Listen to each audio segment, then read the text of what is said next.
JP Shadrick, Mike Dempsey from the HananiaAutos.com studios. Saints Jags start the preseason tonight at 7 o'clock. TIAA Bank Field. JTA's Game Day Express is back and ready for action. Don't get stuck in game day traffic. Park at any of the 5 convenient locations, then hop on board and take it to the bank. It's time for First Rounds on Us. New York Jets, first-round choice. Jeff Lageman. Jacksonville Jaguars have selected tackle, Southern California, Tony Verselli. Only way to the top is looking out for number one. And that's us. Keep looking out for number one. We welcome in one half of the duo today. Jeff Lageman is here. Former first-round pick to the New York Jets. I'm ready. Let's go, man. First one of the year. And our resident first-round pick, Frank Frangie. Yes. Kickball in the 4th grade. First one off the board, just so you know that. Love okay, it. so I know all about first So this round. counts. We'll put your name in there next time as well. Rocket kickball. I mean, those linemen like to lose weight when they get out of the league, but this is ridiculous. Yeah, Mike, once I was picked in kickball, then it was wild, okay? You knew who the first pick was, though. Here we go. Preseason week. It's great. Preseason week 1. Yes. Can't go wrong with this. Actual football game tonight, and the thing's painted outside. The goalposts are up. We're ready to play. And they're keeping score. This is for real. Yeah. Okay. I mean, Everything. keeping score is a big deal now in the preseason. And I remember talking to Doug Marone earlier in the week, and we had a short conversation at one point, and I asked him, I said, your number one goal for preseason game number one, because a lot of coaches are the mechanics, the communication, that kind of thing. First thing out of his mouth, win. And here I am, okay, and here's Doug Marone. We've been in the league for, 30 years or whatever. I mean, most people wouldn't say that. But, I mean, that just goes to show you how the mindset was changed last year with his arrival and the arrival of Tom Coughlin.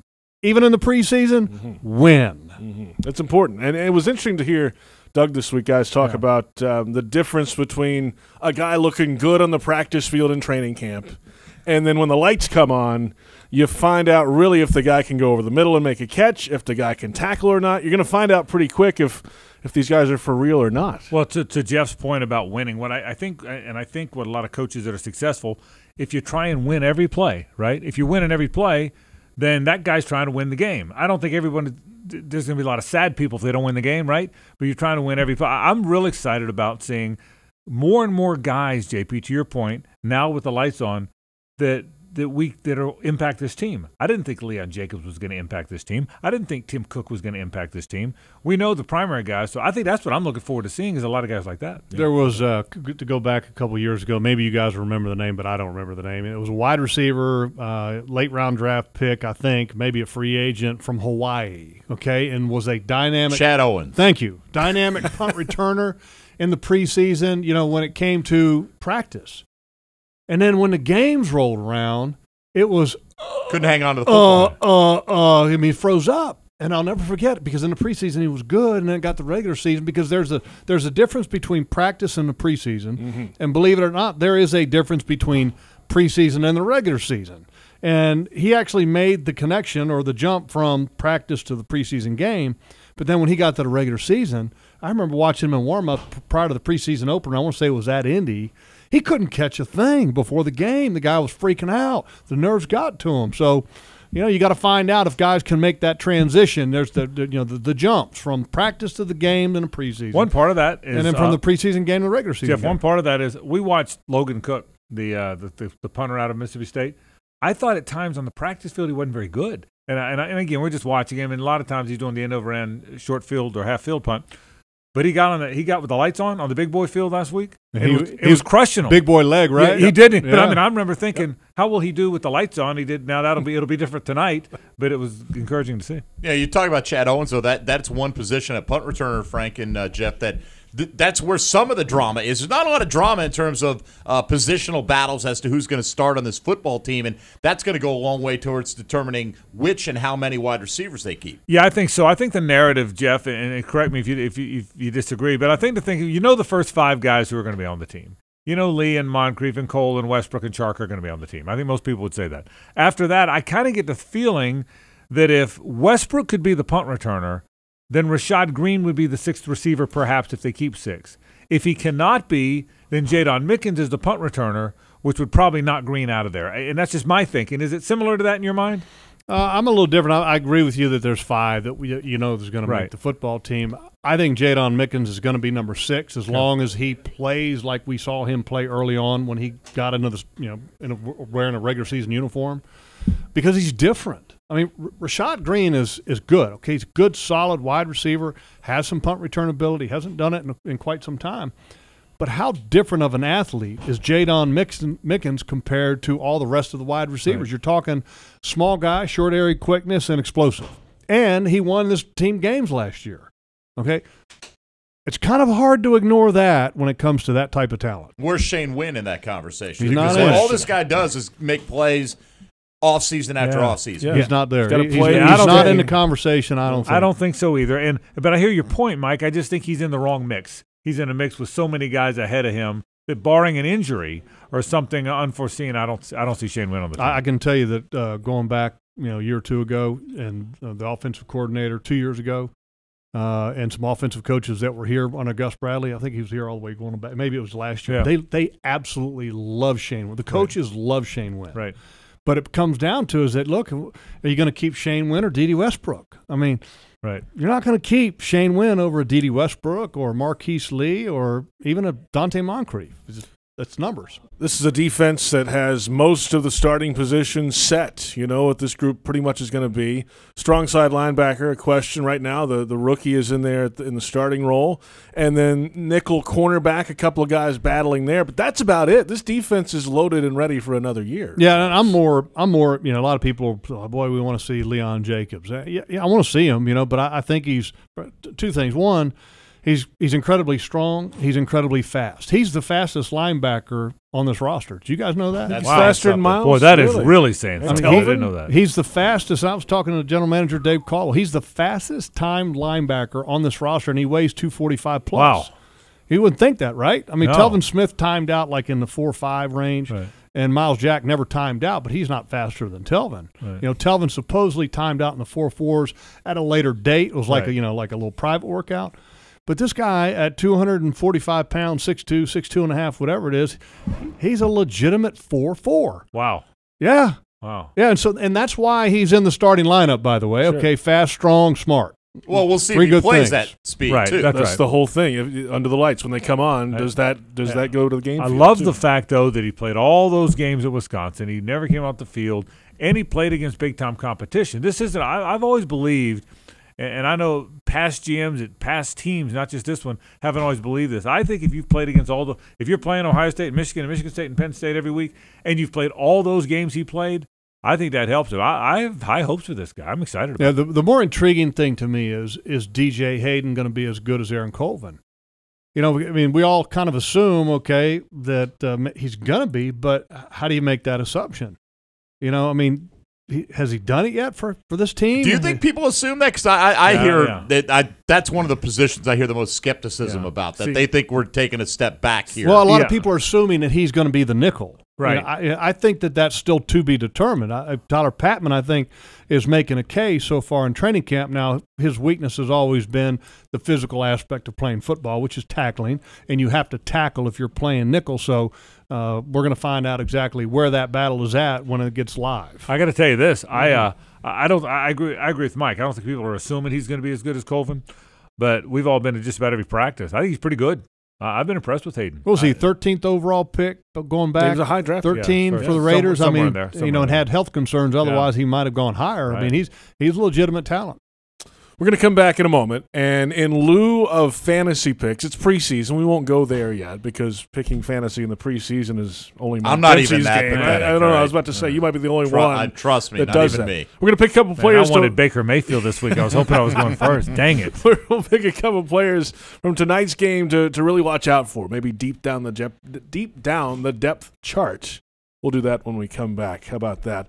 Frank Frangi's already with us, so he'll stay right with here. us. Yeah, just right stick in around, the will seat. you? Rejoin I'm very us. comfortable right now. The Frangi file is right around the corner as well. A little later, Saints radio analyst Deuce McAllister breaks down the top storylines for the Saints, including what running back Alvin Kamara can do to build upon his fantastic rookie season. Saints Jaguars at 7 o'clock tonight, and from TIAA Bank Field in Jacksonville. This is Jaguars Radio.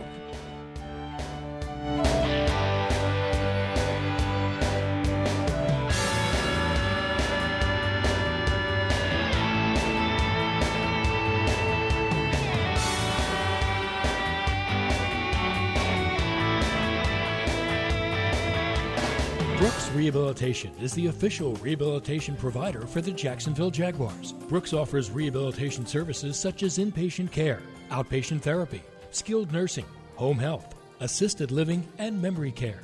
They also have a wide range of community programs, as well as a comprehensive pediatric program.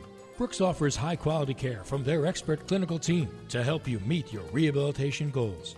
To learn more, visit brooksrehab.org. That's brooksrehab.org.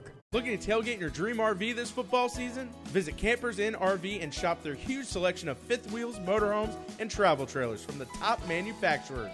Plus, with their integrity pricing guarantee, you'll never pay more for freight or dealer prep. There are no hidden fees in their prices ever. As a proud sponsor of the Jacksonville Jaguars, they're offering this season's game attendees $500 off the purchase of a new RV. Just show them your ticket. Visit Campers Inn RV, the RVer's trusted resource, I-10 West, exit 351, or campersinn.com today.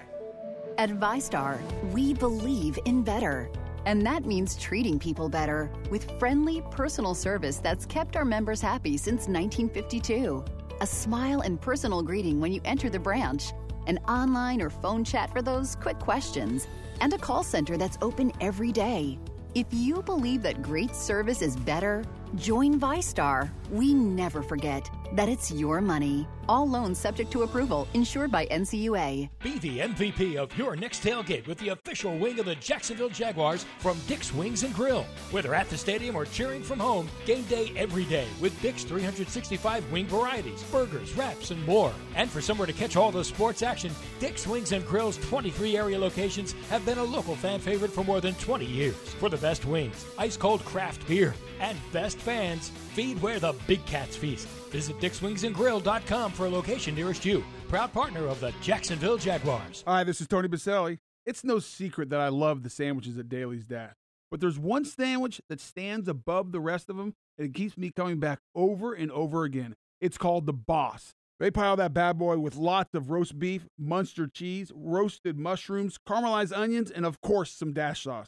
Which, as much as I travel during football season, this sandwich is one more thing that makes me eager to get back to Jacksonville. I could eat the Boss every day. Daly's, a local Jacksonville company. It's nice.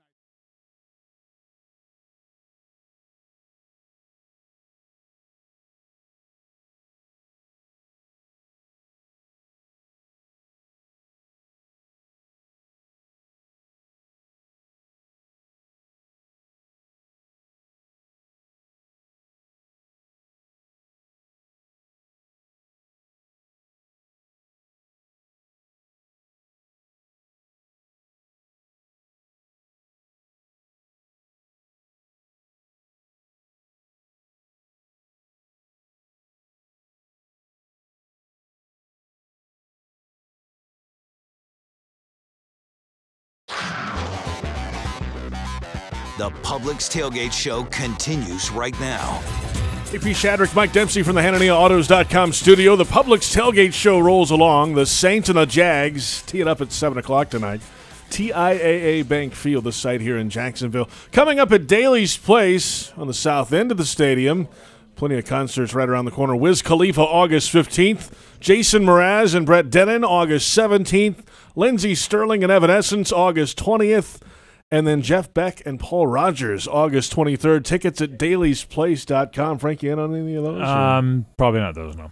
Jeff Beck? That's right up your alley. Darius Rucker's coming. Going to that. That's coming later in the year. I am. Yeah. Can't wait to that. Sting and Shaggy. Already got tickets. Sting and Shaggy, probably not. Darius Rucker, though. How about that? Just wanted to see REO in Chicago. Fantastic it's a show. Great venue. Old guys go to old guy shows, Mike. That's what we do. Old guys. I was going to say, if you can get me a half-price ticket, I'll go to Sting, and you can have Shaggy. I'm assuming that's the same Sting we're talking about. That is right? Sting. Yeah, the same Shaggy we're talking about as well. This is the normal fantasy picks segment in the regular season, but we're not picking preseason fantasy. So tonight we're going to pick a couple of players for the Jags to watch out for. Maybe an under-the-radar type of guy, a guy who's had a camp. Frank, why don't you start us off since you jumped in with us? A couple of guys to watch tonight under the radar. Yeah. I mean, the problem is Leon Jacobs isn't under the radar anymore. Right. I would have come in here with him kind of being the guy. So I think he would have been first and foremost. Tim Cook's the guy for me. I think they need a downhill runner to back up Leonard Fournette. T.J. Yeldon is a good third down back. He's more of an angular runner.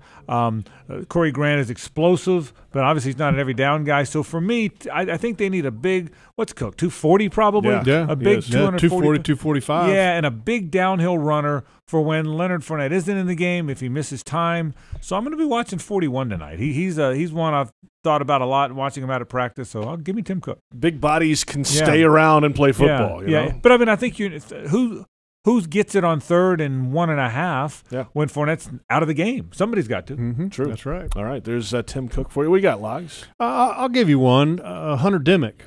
You know, he's a guy that was undrafted last year, was a fantastic player at Utah, had a lot of sacks last year, practice squad. Dwan Smoot really hasn't shown me anything yet in training camp, and I think that Hunter Dimick is making a statement so far in training camp that Dwan Smoot was supposed to be making. You know what I mean? So I want to see if it continues at game time, because Dimick is one of those guys that when you look at him, he's like, you sit there and you go, you know, we probably want a guy that's a little longer, a little faster, maybe a little bit more athletic, but then all of a sudden you play a game and you look at the end of the stat sheet and his production is good. You're like, well, wait a minute, how can we ignore production?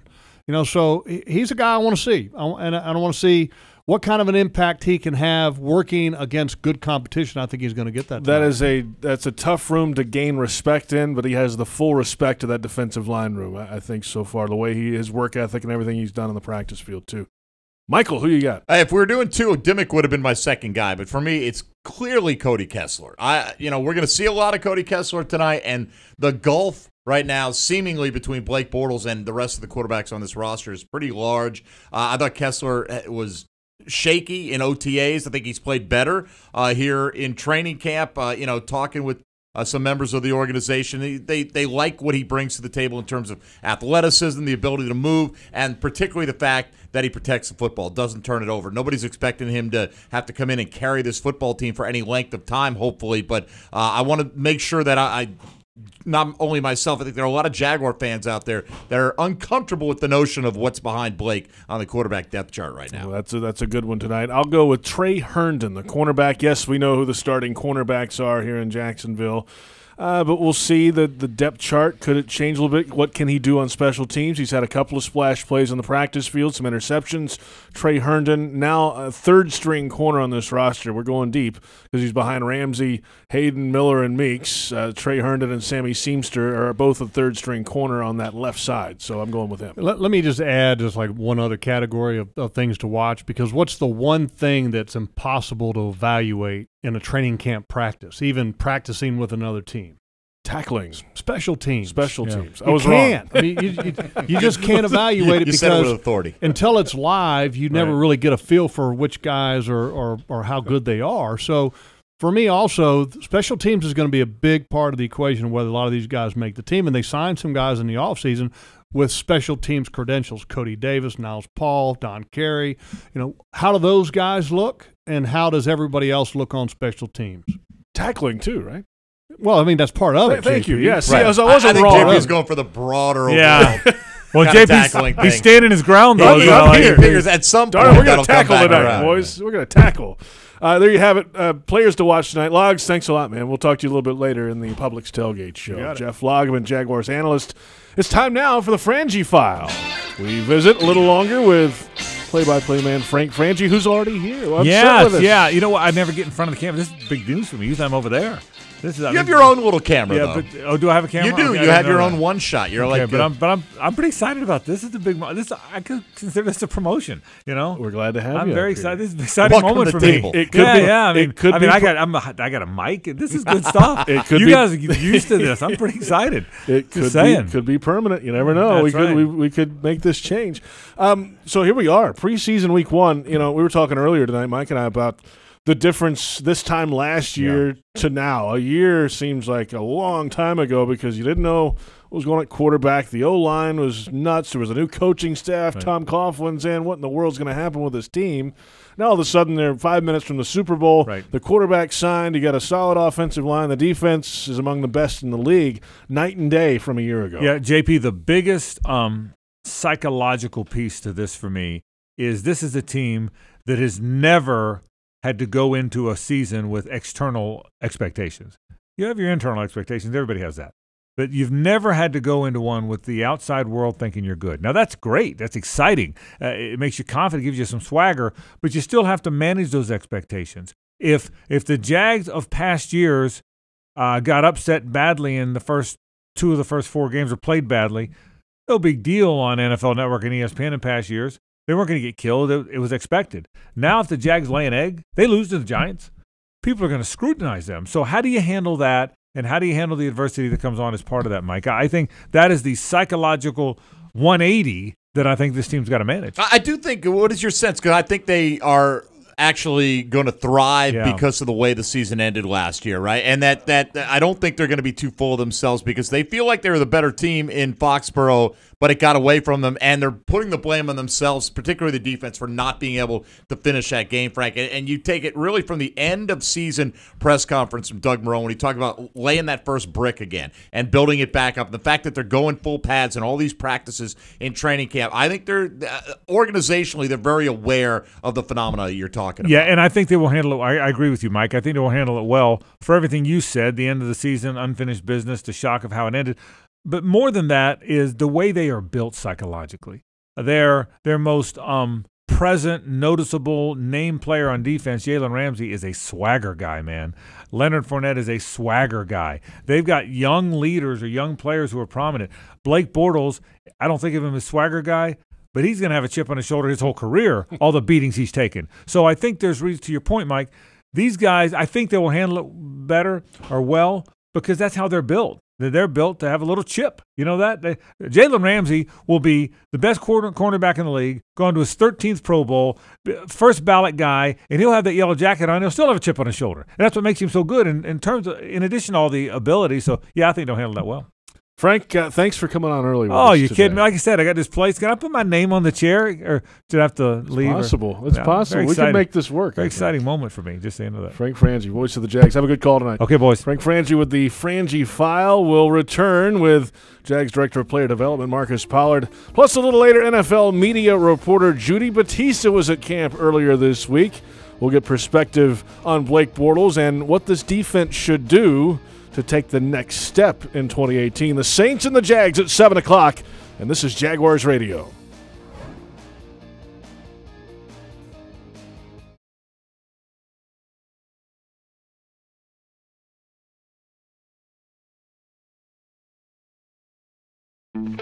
Hi, folks. Frank Frangie here for the best barbecue in town. That is Bono's. Head to Bono's today. 15 locations on the First Coast and 6 more at TIAA Bank Field. You see, Bono's is the official barbecue of the Jacksonville Jaguars. You want great barbecue, you want Bono's. Plenty of parking, clean family restaurants, and oh, by the way, the best barbecue you have ever had. So if you want great barbecue, head to Bono's today, the official barbecue of the Jacksonville Jaguars. Are you suffering from shoulder pain? If you have clicking and popping in the shoulder joint, persistent pain that intensifies with use, an inability to lift your arm over your head, or a tingling, burning sensation in the shoulder, elbow, or wrist, waiting to see a doctor could make your injury worse. Baptist Health and Jacksonville Orthopedic Institute have innovative and effective treatment options available right now to relieve your pain and restore your mobility. Don't wait. Call 904-JOI-2000. This is the Pepsi that your father drank and your grandfather drank. When I was your age, we were. This is the Pepsi that your Uncle Ted drank when rock sounded like this. This is the Pepsi for American pastimes. Whether you're tailgating at a speedway or courtside watching your favorite player make a breakaway, He scored! This is the Pepsi for those who are forever fun. This is the Pepsi for every generation.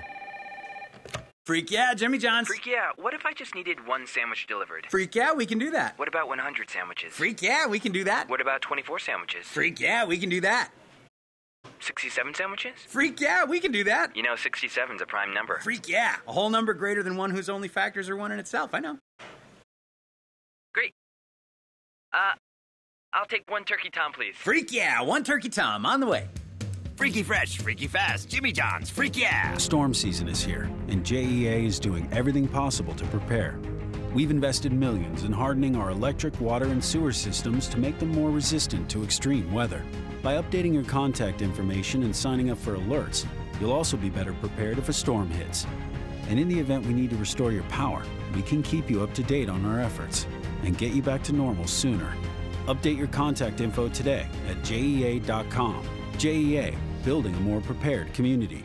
Okay, so we're here to see who's going to go for the win. First off, Molly took it to the next level with the chairs and the coolers. Here comes Emma, bringing it with those killer boots and that portable grill. Oh my, I think she's going for it. Mom, I think the hot dogs are on fire. Hold on, honey. Ladies, where did you go to get ready for the game? Stein Mart. Visit any one of our 6 locations in Jacksonville for all your tailgating needs as we proudly support the Jaguars this season. Stein Mart. Saving is a beautiful thing.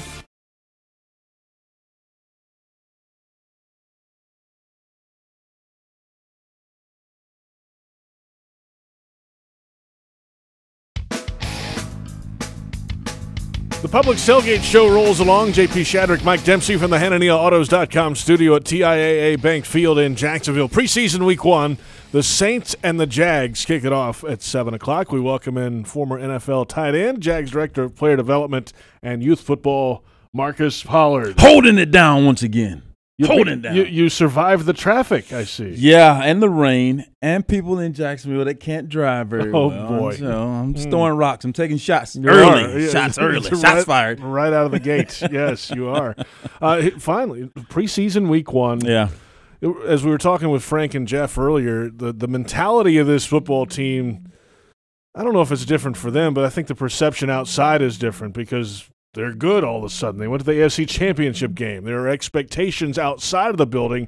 They might have said it and had it inside, but now it seems like it's really real. This is a good football team. Yeah, it really is a good football team, but I think Doug has made it very clear. That was last year. We still have a lot to prove. We still have a lot to build on, but the confidence that I'm seeing from our team this time last year and now is much more improved. You can see it. You can feel the energy. I was talking to Scott Masson. He was in London for a few days. Or a few weeks, and then he came back. He could even feel the energy in the building. So when he left, there was nobody here, but then when he got back, all the players are back. You could feel the energy and the enthusiasm, and that's a good thing to have a young team like this. And we're still relatively young to have that kind of energy going into the season. It is a young team, and a lot of times young players make that big leap from year 1 to year 2. And I know you work with everybody, but particularly these young guys, Marcus, how much better performances, how many better performances can we get out of these guys just for the fact that they're not thinking their way through everything day to day? Yeah, to me, that's a huge hurdle. When you got so many young guys that still have a lot to prove, but then they have this athleticism that they were gifted with. But the bigger than that, how hard they've worked. And I'm very impressed with our young guys and the determination that they're working with, enthusiasm what they're putting towards their work. To me, it's impressive. To me, the sky's the limit for this group. DJ Shark is amazing talent. The guy, he's fast. I was like, he may not be that tough. But I watched him this week on special teams, preparing, covering kicks, covering punts. Not only is he a great receiver, but he's competitive, he's tough. And those are the qualities and attributes you want in a receiver. We're going to hear from Keenan McCardell coming up a little bit later, a little more on DJ Shark from his perspective as well. For most of the life of this organization, there has been either Kyle Brady or Mercedes Lewis on the roster. I think 19 years. Yeah. One of those guys has been on the roster. No more at tight end. Yeah. Austin Seferian-Jenkins comes over in free agency. What have you seen and heard from Austin so far? Yeah, I tell you what, if he walked in the room, and I tell him all the time, I wish I looked like you when I was playing. He fits the part. He fits the mold of a tight end. That Mercedes, that Kyle look. Big guy that can run, that can block, can catch the ball. So when you see him, you're kind of surprised he's been on so many teams this few years into the league. But when you watch him play, he's a competitor. He works hard, and so I'm impressed. To have a guy like Mercedes and Kyle be on an organization for 19 years, it's going to be hard to replace those guys for certain, especially the things that Mercedes brought to the table last year. But I think that ASJ is definitely up for the challenge. You know, he may not be a guy like a Travis Kelce or a Rob Gronkowski that keeps people up at night game planning for him, and they may not have that guy at all among all the pass catchers, Marcus. I don't think it was necessarily by design. They tried to bring A-Rob back, but what they ended up with is a bunch of interchangeable parts, it feels like. How successful can that approach be in today's NFL? I think it can be great when you have a guy like ASJ, and then you bring on a James O'Shaughnessy who's shown me a lot of value on what he's going to bring to our team. How do you cover him? He's that guy like Travis Kelce. Do you play him as a receiver? Do you play him as a tight end? And he's done a good enough job in the blocking game, and he's a phenomenal pass catcher and route runner. So when you have those two interchangeable pieces at tight end, then you bring some of the young guys along in the receiving game, and then you have Leonard Fournette, and you got T.J. Yeldon. You have so many pieces that Nathaniel Hackett can play with in the offensive side of the ball. That's going to give us a lot of chemistry and a lot of pieces to play with. They're going to keep a lot of guys up at night because you can't just focus on one guy. Well, Blake now is a passer. Now he's a runner. So, I'm excited about what our offense can bring this year. Okay, Marcus, coming up a little later in the season, you'll have the high school coach of the week every week, right? Yeah, looking forward to that. It's something that we've grown each and every year, and our coaches in the area deserve the recognition that they get for it, and they also will get some money to help benefit their school's football program. When do you start that? We'll start that next week. Pretty sure it's next week. Next week is the first high school football game. That's I think right. So it'll be the week after that. Wow. So the Atlanta game, we should have a coach of the week. I like it. Yeah, I'm excited about it. You know, one thing I'm excited about to watch, it'll be key. Not only will the players be on the microscope today, but I think the officials will be too, because there's so many different rule changes. Sure. Kickoff return, the lower and the head. So that rule, it'll be interesting to see. It'll be a great trial run for them too. And John Perry and his crew were in last week for the scrimmage and all that, and they had a chance to visit with the players and all that. So that'll be it's a big storyline throughout the preseason. Absolutely. We'll see if they adjust things as we go on here. Marcus, thanks a lot, man. My pleasure. Marcus Pollard, holding it down. I'll say it for you since your mic's off now. There's Marcus Pollard, Director of Player Development and Youth Football. PRI Productions, the Southeast full-service event company, has everything you need to bring your next idea to life. Visit PRIProductions.com and learn more. We take a closer look now at tonight's opponent, the New Orleans Saints. Deuce McAllister played 8 seasons for the Saints as a running back and went to 2 Pro Bowls. He's now an analyst for the Saints radio network. They've built talent around quarterback Drew Brees as it's getting later in his career. Well, when you have Drew Brees, you always have a chance. He's 39 years old. He threw for 72% passing last year. Doesn't seem to be slowing down. He has a new contract to go with that. How long is Drew Brees going to play? And can you really handicap that right now? I think you can't really handicap it just because each year it's been more impressive to see him go out and perform at such a high level. And I think one of the things that they've obviously done to help Drew to take some of that pressure off was bringing in Alvin Kamara and strengthening that offensive line with a Larry Wolford, a Ryan Ramczyk, and Andres Pete. Those are all guys that they've brought in within the last couple of years. And it's really, hey, look, Drew may not be able to throw for 5,000 yards for us, but maybe a little less of Drew means a more complete team. And so you have Mark Ingram that is able to go over 1,000 yards. You have Alvin Kamara, who is a jack of all trades that, you can split him out wide. You can use him as a traditional running back. It's just giving him more weapons. And so for Drew, he's just telling, I'm taking it 1 year at a time. I'm not focused on XYZ. I'm going to see how I play this year, and then we can reevaluate things after that. You mentioned Kamara there, Deuce. 1,500 total yards or so last season, 13 total touchdowns as a rookie. I mean, this guy came in, third-round pick or so, and just lit the place up in the Superdome. Was fantastic. How does he build on that? What can he do more? I know he'll have 4 extra games where Mark Ingram's out with suspension early in the season, but what's the next step for Kamara? The next step for him has to be to compete against himself. And when I say that, it's not being complacent. Not being complacent with what happened last year. It's a new year. Teams will play you different. The looks that you saw from defenses won't be the same. The way that defenders play you as far as a receiver is concerned won't be the same. So for him, just go out and be yourself. I mean, because in this offense, he is not going to be asked to do everything. There's enough weapons around him that he can go out and just be himself. And if he does that, it may not be that 1,500 yards and 13 touchdowns, but it's probably going to be pretty close. Deuce McAllister with us from the Saints Radio Network. Receivers, Mike Thomas around, Ted Ginn around, Meredith came over. You got a third-round pick from UCF and Traquan Smith in camp. What have you seen out of the receivers so far for Drew Brees? Well, when you talk about just finding another weapon for Drew Brees, I think particularly a third receiver, signing Cameron Meredith from Chicago was a very intriguing pick just because he was coming off of ACL injury, and that injury can be tricky. But the Saints also were able to add Traquan Smith, a guy that you knew about, and maybe he's a little raw as far as a prospect is concerned. But when you put him with Mike Thomas and Ted Ginn, and he's able to just be a guy, there's not going to be a lot of pressure on him because he's not the number one receiver. He could probably be your number two, but they're really asking him probably to be your third or fourth. So if he's going to be matched up against a nickel corner or a dime corner, that's a matchup he's going to win. The one thing that you see with him is his big playability, his ability to be able to go up and high point a ball or to be able to use his speed to run past defenders. We've seen him do that numerous times throughout training camp, and he's just going to be another weapon for Sean Payton and Drew Brees to be able to use and exploit against defenses. Deuce McAllister with us. The first-round draft pick this year for the Saints. The Saints moved up in the first round to get Marcus Davenport, the defensive end, but he's been out a good bit in training camp so far with a muscle pull. What's his status? And when he's been on the field, what's he shown you? He is a young man that has a very, very high ceiling as far as ability and talent. He's a young man that, when you look at him, his numbers, his comparison, watch some of his film. Look, I understand he didn't play in a Power 5 conference and his team was not a Power 5 team, but the talent is talent. The one thing that he has to do is continue to be a student of the game. It's really surprising with him. They're not expecting him to come in and be a day one starter.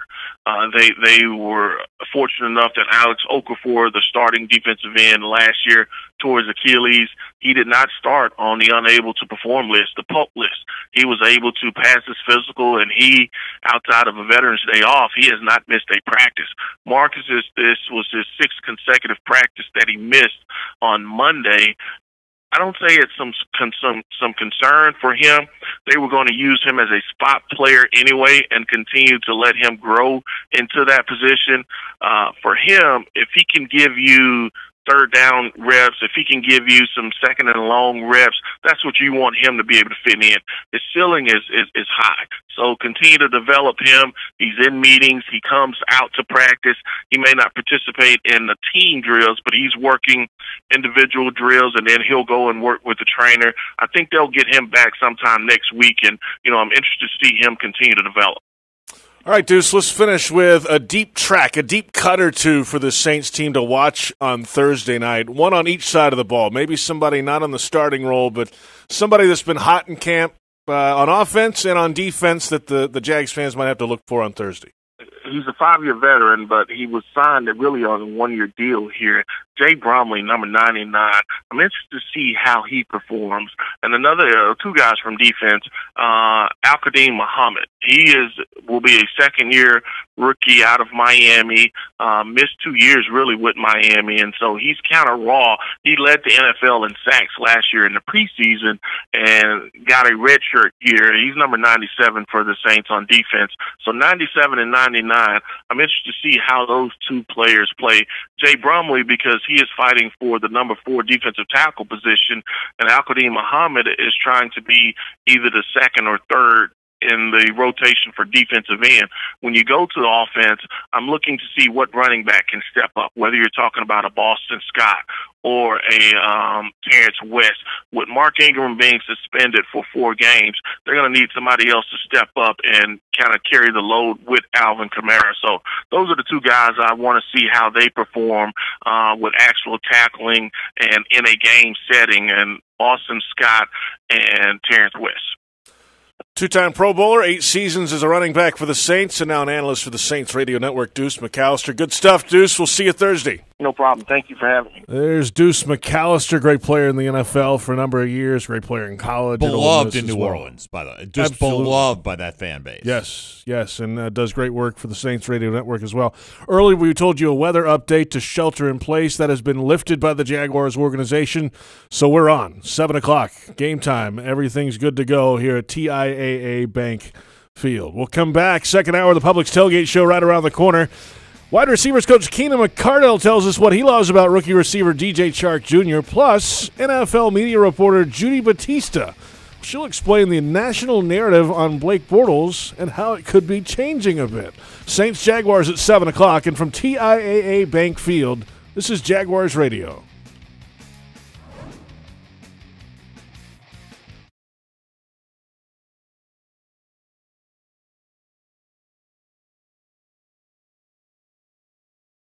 This is Josh Lambo of the Jacksonville Jaguars alongside my dogs Lana and Wyatt.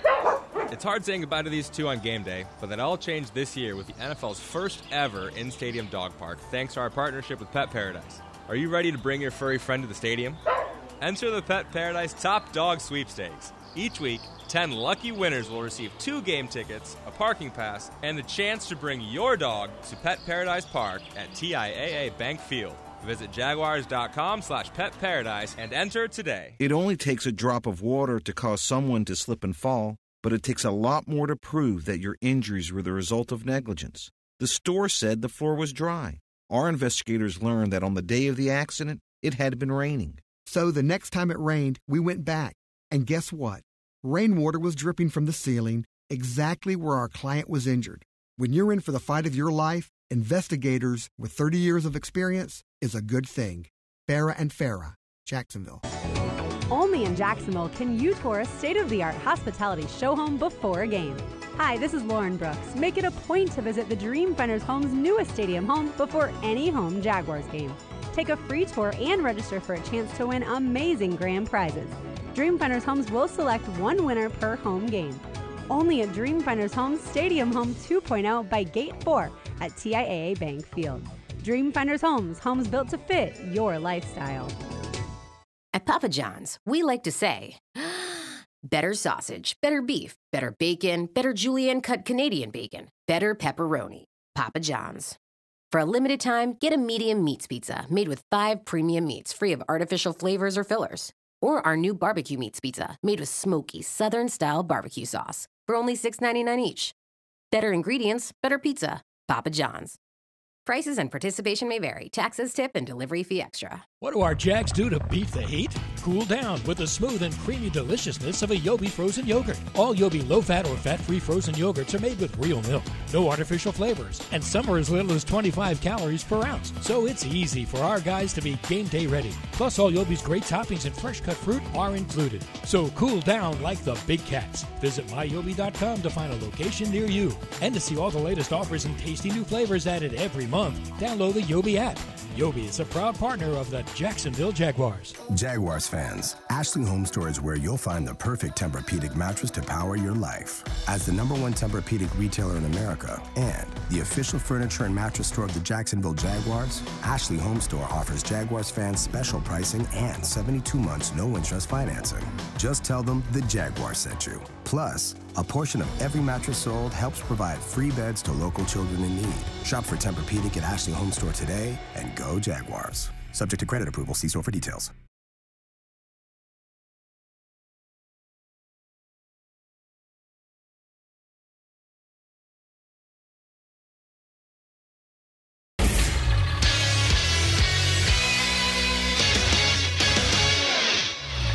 I'm Tony Smith with your 1010XL local sports update. Week 1 of the NFL preseason kicking off tonight across the NFL, including tonight here in Jacksonville, where the Jags will host the New Orleans Saints. Elsewhere tonight, the first and second overall selections in this year's NFL draft will be making their debuts when the Cleveland Browns and Heisman Trophy winner Baker Mayfield take on the New York Giants and running back Saquon Barkley at 7 o'clock.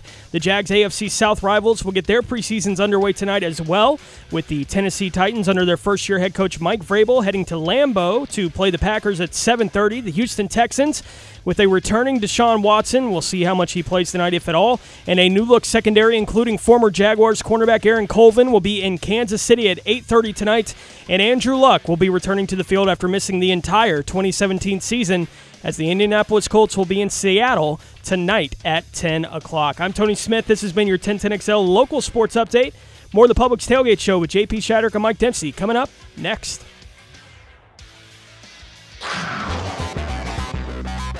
The Publix Tailgate Show continues right now.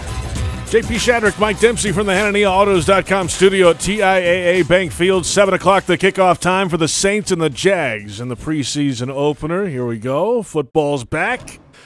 Two good football teams tonight, too. The Saints, similar endings last year. The Jags had a tough loss in the AFC Championship game. They had the lead. They couldn't hold it. They were 5 minutes away. The Patriots go to the Super Bowl. The Saints, on the wrong end of the Minneapolis Miracle to get knocked out of the playoffs, they were down 17-0 in that game, rallied to take the lead, and then lost on one of the most improbable plays you'll see, especially in the playoffs. Yeah, so both teams trying to bounce back. Right, Case Keenum went deep to Stephon Diggs. Defensive back fell down, and then the guys on the sidelines for the Saints just absolutely couldn't believe what was happening. And a lot of people thought that was the team that was best suited to go to the Super Bowl because they had great balance on offense and improving defense with Marshawn Lattimore, who some people think is not, if he's not in the Jalen Ramsey level, and not many are, he's not very far behind. Maybe even folks in New Orleans thinking he's a tick better. I know, blasphemy.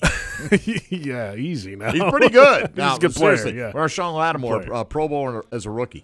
Let's get to tonight's top stories, starting off with the first chance to see the Jags in game action tonight. We've heard those storylines of players performing well on the practice field, but for head coach Doug Marrone, what happens under the lights really counts. I think we have some guys that have done a really good job, and it's hard because, you know, when you get into personnel meetings, you're like, hey, listen, I really like this, I really like that. If it's an offensive player, you know, well, hey, you think he'll be able to do it, you know, in a game situation. If it's a defensive player, you love everything about him. Hey, but is he going to be able to tackle, and is he going to play, you know, if it's a DB, is he going to be able to play within the rules, you know? So I think a lot of that goes on, and then the matchups change, you know, different matchups, you know, especially with the interior guys. So I always say this, though, in my experience is one person that you may like that's probably going to, you know, let you down, and there's one person you're not even counting on that's probably going to really play well and all of a sudden, you know, be in the mix. And that's happened almost, you know, every year. Yeah, it happens every year and in most every camp. A surprise guy, when the lights come on, plays well, and then the question is, can he carry that and make the team and carry that in the regular season? That's the big question. No, look, media and fans will look at the preseason like, let's get this thing over with and get to the real thing. These guys are saying, hey, well, this is my opportunity to catch a coach's eye. In some cases, maybe just make the football team, JP, or have a more significant role. You know, Jeff Logman brought this up when we had him in a few segments ago, but I was talking to him about it on the practice field. I don't know what the ratio is, but one big play in a game tonight might trump everything you did for the last week of practice, right? Because this is the environment that you're going to have to perform in, and if you come through here, it can either wipe out some bad things you did or, as Doug Marrone pointed out, let you down when you're expecting something out of somebody. You know, an example last year, Keelan Cole had a pretty good camp the first couple of weeks and was making plays. You're like, oh, he's an undrafted guy, let's see it. They go to New England. He's got the long touchdown, right, and he's making plays all preseason. He makes the team. Well, remember we had on the postgame show his college coach called in, and they had the whole team together watching, and it was a moment like you felt like, you know what, for Keelan Cole, he'll at least have that, right? If nothing else, and then he built on that and obviously led the team in receiving last year, and big things expected out of him in year two. The offensive line has been a focus of this camp, not as much as last year, of course. Things are a little more solidified now, much different feel. The starting five has been together all camp. And for offensive coordinator Nathaniel Hackett, that's a big step in the right direction. I think even looking back at the OTAs, we kind of had a lot of movement within there. And I give a lot of credit to Jeremy Parnell. He's done a great job keeping himself healthy and being able to be out there. He's had a ton more reps working with AJ. AJ's been out there this whole time, which is great. And Leonard Norwell, everybody, Cam. It's great to see those guys continually work together and talk and communicate, especially kind of the pace that we go at practice. It stresses them to have to talk all the time. And I think that's something that you see consistently getting better. Yeah, instead of guys plugging in and trying a new guy at right guard and seeing how he does with the ones, it has been those 5 guys all camp long, and that's a huge step. Yeah, even for a guy like Cam Robinson last year who ended up starting the whole season, at this point it was Josh Wells playing ahead of him, whether it was a make him earn it type situation or he wasn't fully where they wanted him to be, JP, even for a guy like that, he wasn't missing time, but he wasn't in the mix with the other 4 building that chemistry that you're looking for. Yeah, the Brandon Albert thing was still out there. Absolutely. What happened to him, and a lot of questions last year. Not as many, certainly, here in 2018. Defensively, this team put together one of the great seasons in franchise history a year ago.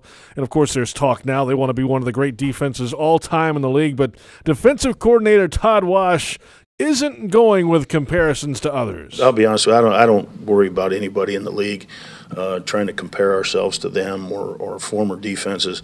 The only thing that we care about is what we do. And, if we go out and, I put them in the right call and they go out and they execute, we have a chance to be successful. So, we worry about us. And we just had a stern meeting this morning that, we control how well we play.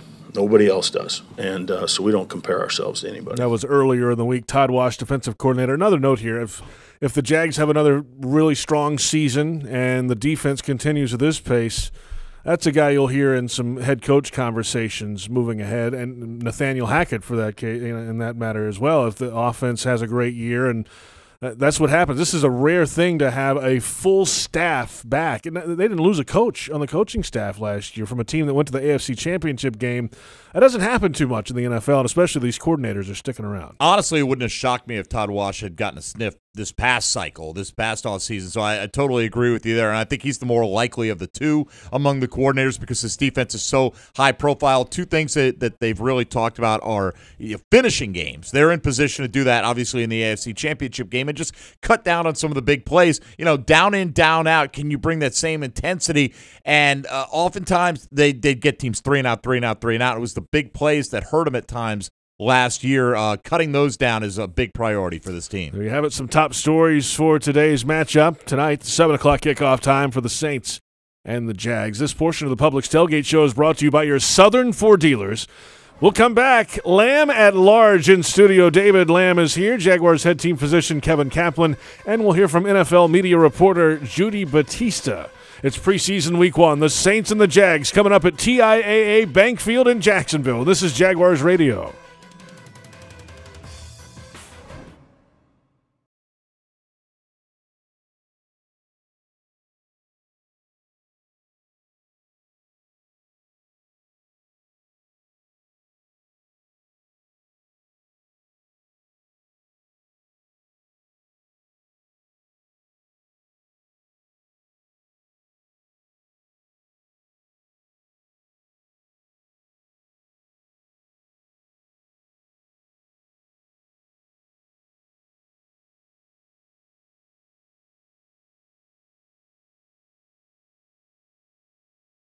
JOI 2000. Massage Envy announces their newest game changer, professionally assisted stretch. Increase mobility, flexibility, and blood flow. Add stretch to relaxing therapeutic massage sessions and you're game ready. Visit any of the 7 Jacksonville area Massage Envy locations in Bartram Park, Fleming Island, Harbor Village, Jacks Beach, Oakleaf, Ortega, and Southside. Text stretch to 82257 to receive a free 30-minute professionally assisted stretch offer when you purchase any massage session. Text the word stretch to 82257.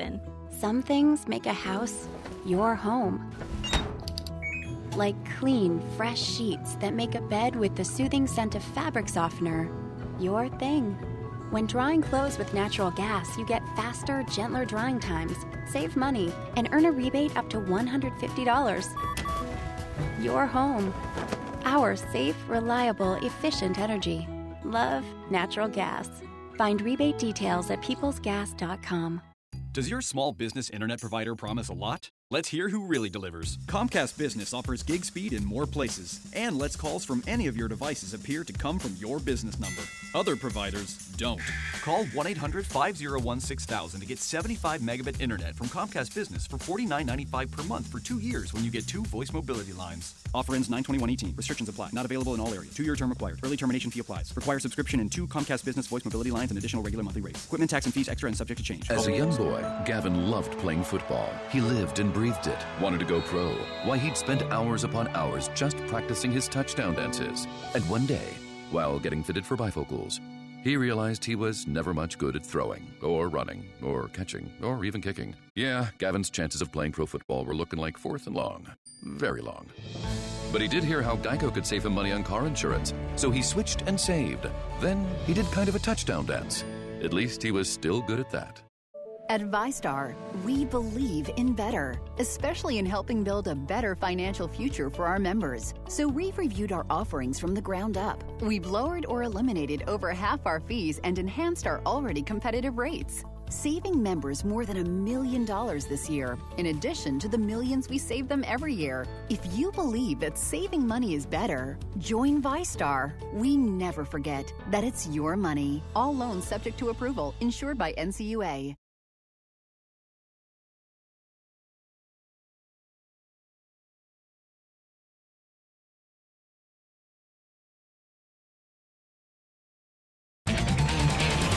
JP Shadrick, Mike Dempsey from the Hannity-Autos.com studio at TIAA Bank Field. Preseason week 1. The Saints and the Jags at 7 o'clock. Jaguars Radio Network coverage begins at 6 with countdown to kickoff, and we'll take you all the way up to the opening kick as always. It is time. He's back. David Lamb is here with Lamb at Large. David? If things are going for me, it's always a question whether he'll be back. He's back. And I understand that. Hey, listen, it's been a great offseason because there's so much enthusiasm. I mean, Super Bowl fever throughout the First Coast is there's a lot of that. And I'm happy for the fans because they had a decade of dreading, during the offseason. Will this be another lousy season, et cetera? But to be the cynic that I've always been accused of, pump the brakes a little bit. I predicted the Jaguars could go anywhere from 6-10 to 10-6. And people think I'm crazy. But, if you take the emotion out of it, and there are a lot of reasons I say that. First of all, there's no question this is a very, very good Jaguars team. Probably his second best roster, maybe ever, maybe the best. The 99 roster was pretty darn good. But there are a lot of teams right now. I just happened to be in Atlanta a couple of weeks ago. And if the Falcons don't go to the Super Bowl, fans are going to jump off the tallest building. Obviously in New England they feel that way. Obviously in Philadelphia, in Minnesota, New Orleans is feeling that way. In Houston they think if Watson comes back and Watt comes back and that they could be very good. The Rams and the Chargers even. So there are a lot of teams that sitting there going, "Oh, this roster is a great roster and we're going to the Super Bowl." This is a tough league to win games in. You can win games. You can be pretty good and still lose games. The one thing that I thought was a key for the Jaguars last year, and the one bugaboo that could happen this year, the Jaguars were incredibly fortunate, lucky last year. No injuries. Telvin Smith missed 4 games, something like 2 games. But what I'm saying is, you start looking around the other teams, and you see what Houston got devastated. And, and Minnesota before the season even gets wet. Dalvin Cook goes down. We saw those kind of injuries throughout the league. Jaguars avoided that, and that's maybe conditioning, but it's some good luck too. So this year, what happens if there are a couple of key injuries? It could really devastate a season. So I'm just telling the fans to be prepared. There are a lot of other good teams out there, and are there really any terrible teams? As bad as Cleveland was last year, I think there were 7 games they were 1 play from winning. In other words, 1 score. So you say they're a horrible team. Well, at least on 7 occasions, they battled another NFL team literally right down to the final whistle. This team has a chance to be excellent. One more cautionary thing. This is Blake Bortles' 5th year. I think we see what Blake Bortles is. Usually quarterbacks after this much experience don't suddenly become superstars or don't suddenly become, very, very mediocre. He can make big plays. He can have great games, but I don't think he'll ever consistently be Tom Brady, Aaron Rodgers in that upper echelon. So, hey, I think this team has a chance to be really good. But again, pump the brakes a little bit. This is a tough league. And, hey, 6-10, I wouldn't be shocked. I'd be disappointed. I think 10-6 sounds good. A playoff run. Go Jags. Pump the brakes, he says. But you go Jags at the end, the old 10 Well, I want to see the Jaguars win. Yes. I live here. Yes. I'm happy. My friends are happy when they win. My colleagues are happy when they win. Hell, I want to see them win. Why would I want them to see them lose? But I understand that it's a tough league. I'm mostly even happy with Dave's whole commentary today, which is maybe the first time in how many years have we been doing this together now? 5, I think. You didn't jump in and say, that's no, a stupid thing to say. You can usually read it on my face is what you can do. But I do agree with the injuries is the big equalizer with this roster. I do think, though, that if this roster – I would be shocked if this was a 6-10 team unless they had a wave of injuries hit them this year. I would be surprised. I wouldn't be shocked because, again, it's the National Football League. And there's not a game on the schedule they can't lose. And there's not a game on the schedule they can't win. We had been able to say that for a long time here. So that's good news for the Jaguars. Hopefully they get off to that big start. How about 16-0? What do you think, Mike? Yeah. No, 19-0 Dave. We're going all the way. I'm sorry. I forgot about 19-0. JP, okay with you? 19-0? Sounds great to me, guys. David Lamb. If they're 19-0, by the way, I'll let you throw pie in my face on the show. Or all right. Dump me in a bucket of something. I keep talking. Keep adding stuff to the list. I guaranteed a tattoo last year if they won the Super Bowl. I will not be doing anything permanent in that regard. But I'll join 19-0. You can throw a pie in both of our faces. 19-0, put a big Jaguars tattoo right on my chest. Okay, that's great, Dave. And then I'll go shirtless for the show so people can see it. That's enough. We're good for now. Dave, we'll talk to you next week. How you like my beard? That's JP? very nice. Love it. Thank you, David Lamb with Lambs at Large. Each week we visit with Jaguars head team physician Kevin Kaplan from Jacksonville Orthopedic Institute.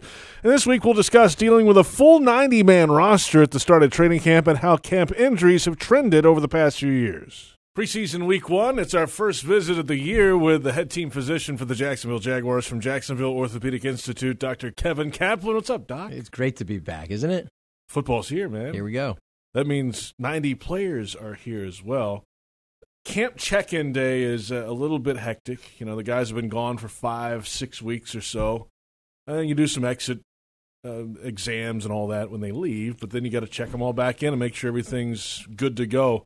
It's a lot of guys to get done in a day or two. That you kind of rotate guys in. Rookies are in early, quarterbacks and all that. But that's a lot of information coming in a few days. It is, and we send these guys out with a plan, and obviously we hope that they're getting their bodies ready and getting into shape for the season.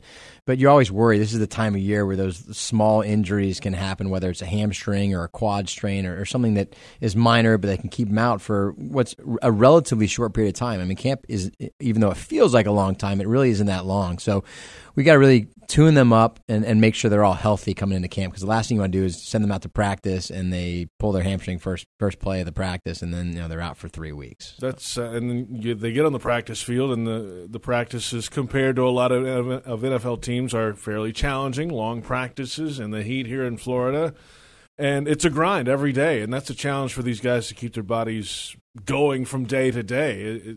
To get up and do it day after day after day is a real challenge for these guys. Yeah, and I think we do a real good job from the top down, whether it's strength and conditioning. We have full-time nutritionists here. And if you look at the amount of calories that these guys burn in a day, they really have to keep their bodies fed and keep their nutrition up. And then with our strength and conditioning staff and our athletic training staff, I mean, these guys are getting work pretty much around the clock. And then they got to, they get a few days here and there where they take a rest to try to get themselves ready for the next day. But it is a lot of work, and it's a lot of time they spend practicing, and they got to do just the same when they're not practicing, trying to get their body ready again. I want to put you on the spot here, Doc.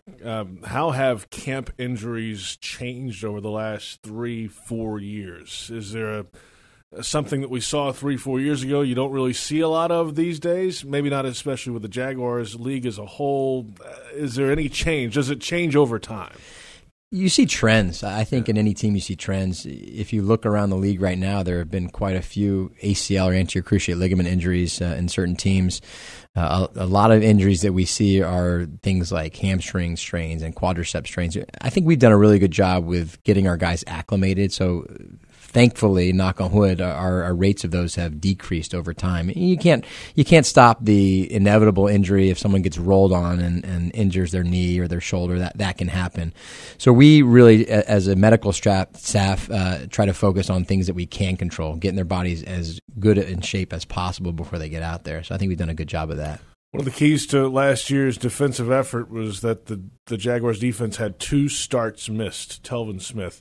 I'm going to put it on you to make that better this year, okay? Every time someone says that, I'm like, we were very fortunate. I mean, I think that it's amazing. It was an amazing year to have that happen. And, again, I hope that happens again. But we were extremely fortunate with such a talented group of guys to stay that healthy for that long. Let's stay healthy tonight against the Saints, and we'll see you in Minnesota. All right, sounds good. Dr. Kevin Kaplan, Jacksonville Orthopedic Institute. We'll visit with him each and every week. NFL Network visited camp this week, including veteran reporter Judy Battista, longtime with the New York Times, with the Miami Herald before that in her career. So she has some great perspective on Doug Marrone's personality, the national heat on Blake Bortles, and how this Jaguars defense can become one of the great defensive units of all time. Judy and I caught up on the practice field earlier this week. It's kind of a boring preseason and training camp. There are a couple of holdouts here or there. There's not a lot of quarterback news. And in general, there's not huge news stories every day. Is that how you guys kind of see this? Yeah, I do. I think probably the NFL would take that because that also means it's controversy-free. In the last few years, we've had a lot of stuff, right? Tom Brady suspended, Zeke Elliott in court against the league. So I think the league would take that not being the headline. But look, let's face it, once the preseason games start, then you start getting news because, unfortunately, you get injuries, first of all, but you also get position battles. Like, I think we'll start to see, the rookie quarterback class, so highly touted. We're going to start to see what can they do. Will any of them start with the season opener? So I think the news will ramp up, but I agree with you. This has been one of the quietest starts to training camps all over the league that I can remember. Judy Battista is with us from NFL Media. Being around Doug Marrone the last couple of days here at training camp, we've known him from here the last few years as a guy who's opened up a little bit, but the national perception might be a bit different of Doug Marrone as they think of his days in Buffalo and how things ended there. How different is Doug Marrone now than the Doug Marrone of 5-6 years ago? Well, I go back even further because I covered the New York Jets when Doug was on Herm Edwards' staff there. I think that was his first NFL job. So I know Doug from then, and the Doug then on Herm Edwards' staff is a lot more like the Doug you see here in Jacksonville. Really open and sort of open to telling personal stories. And I mean, for instance, today he opened his press conference with a riff on not littering, which you probably would not have seen that in Buffalo. So he's a little looser here, and that's good to see. I think he's enjoying himself. And obviously, when you have success right out of the gate like they had last year, that lifts everybody's spirits. Well, it's not like he didn't have success in Buffalo either. They won 9 games there, right? Yeah, that's right. But, I think rookie head coaches always, all of them, feel their way. And it takes a little while for them to figure out how they want to do it. Look, Bill Belichick admits that he didn't do so great in Cleveland himself. Obviously, on his second go-around, it's worked out pretty well for him. But I think head coaches struggle to figure out what their identity is going to be, just like everybody else struggles in their first jobs. Seems like the team is taken to Doug Marrone, maybe his personality a bit too. This is a team that is, frankly, fun to be around every single day. You never really know what some of these guys are going to say. But there's something to that, right? A team takes the personality of a coach. Do you see that a lot? I think that's absolutely true. I think this team has taken on the personality of Doug and probably Tom Coughlin as well, like intense and focused, but also I think they appreciate what they did last year, and they're really confident, and they're going to go forward with a head of steam. And I do think, look, there's no question the head coach sets the tone. Going back to New England, that's a perfect example of he sets the tone. Head coaches set the tone for how their players are going to be, and you see these guys, they're fun, they're having a good time, but when it gets down to business, they are really serious and they'll come after you. Judy Battista with us, NFL Media. Blake Bortles took a lot of heat last year, but he also had his team 5 minutes away from the Super Bowl. where is the national perception on Blake Bortles now after that postseason? Yeah, I expect the temperature is going to be lowered on the frying pan that Blake Bortles resides in. Because, look, his performance late last year was all you could ask for, right? I mean, you could not, what else do you want from a quarterback? Not only does he get you into the playoffs, but he gets you into the playoffs with a head of steam and playing great. He was playing error-free. So I expect that there will be less criticism of Blake, but let's be honest, all quarterbacks, except for the, Aaron Rodgers and Tom Brady's of the world, live in a, what did you just do for me on Sunday world. So, if he has a great game in the opener against the Giants, great. And if he has a terrible game against the Giants, I think people will be like, we committed to Blake Bortles. But that's quarterback life. I mean, he is certainly not the exception there. He has a great defense to back things up as well. That helps a lot for a quarterback. And this is a defense, Judy, that they can talk before the game and tell you what they're going to do. They'll go do it. And then they'll tell you about it after the game, too. They got into the playoffs last year, had some great performances down the stretch. But this is a group that wants to take it to the next level and be one of the great defenses of all time. How do they take that step from 1 year to being one of the greats ever? So I asked Yannick that very question yesterday, and he said to me, don't give up any points. Only field goals, no touchdowns. And I was like, is that all? So that's where their head is at, but that's how you take the next step. I also talked to Calais Campbell about it, and he said there were a few games last year they didn't close out. Obviously, the AFC Championship is the most glaring, but there were other games, he said, where they were going well, and then maybe they eased off. He said, they got to learn how to close out games. But look, I mean, you're right. There's not a whole lot of room for improvement with this defense. It was outstanding last year. I would certainly expect it's going to be outstanding. Obviously, last year they had very good luck with injuries, and who knows how long that can hold up. But I think everybody around the league expects this is going to be one of the best, if not the best defense in the league. I mean, you hear them already being compared to sort of historically great defenses, most recently Denver, a team that won. I mean, yes, Peyton Manning was the quarterback, but that was really a defensive-driven Super Bowl. Judy, great to see you. Thanks for your insight. Always nice to see you here in camp. Great. It's always great to be here. Thanks. There's Judy Battista from NFL Network, a long time reporting in the National Football League with the New York Times and the Miami Herald as well. We'll come back on the Publix Tailgate Show. Where are the receivers entering the preseason? Wide receivers coach Keenan McCardell gives us insight to what he's seen in camp so far. And Rick Ballou joins us on set for Has Rick Lost It? Saints-Jags at 7 o'clock in preseason week 1 and from TIAA Bank Field in Jacksonville. This is Jaguars Radio.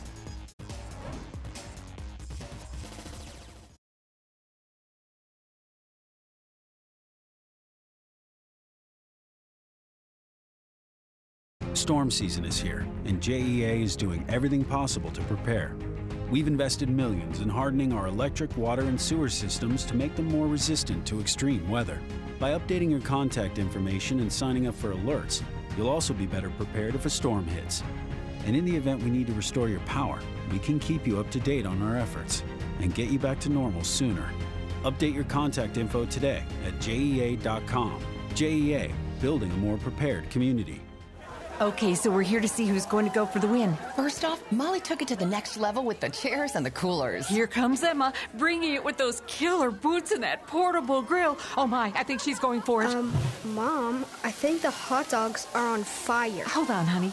Ladies, where did you go to get ready for the game? Steinmart.